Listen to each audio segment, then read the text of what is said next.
Bonjour, bienvenue à ce nouvel Infops, un nouveau format. Avant c'était 3 minutes 3 infos, on le souhaite plus régulier et plus succinct.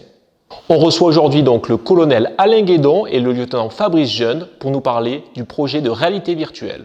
Donc, je voulais vous parler de la formation qui est gage de sécurité. Donc, pour cela, nous avons mis en place des caissons d'observation et d'intervention pour la filière incendie. Pour le secours à personne, les mannequins de haute fidélité qui vont bientôt être mis en œuvre pour les équipiers.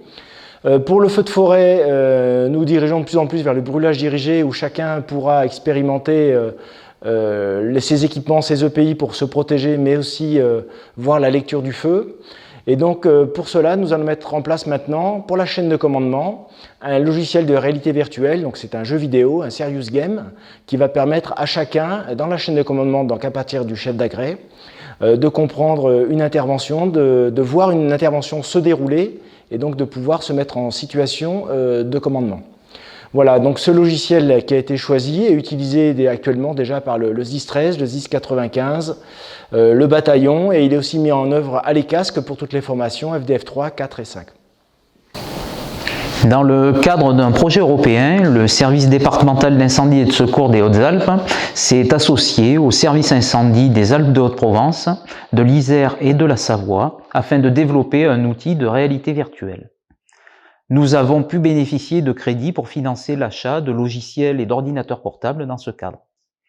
La mise en place et l'intégration de cette réalité virtuelle au sein du service départemental d'incendie et de secours des Hautes-Alpes se fera en 2 temps. Tout d'abord, afin de satisfaire aux obligations réglementaires, nous devons récolter 500 signatures de personnel ayant utilisé l'outil. Pour ce faire, nous avons réalisé avec le logiciel 4 scénarios tels qu'un accident d'ULM, un feu de silo, un feu intéressant des panneaux photovoltaïques ou encore un accident de circulation.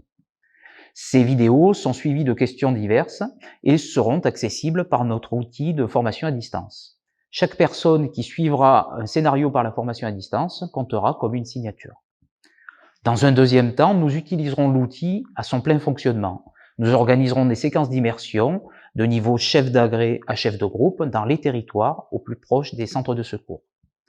Nous réaliserons également des scénarios ludiques suivis de questions afin d'accompagner les sorties pour présenter tous les nouveaux guides de technique opérationnelle et guides de doctrine, et Dieu sait s'il en est sorti de nombreux ces dernières années.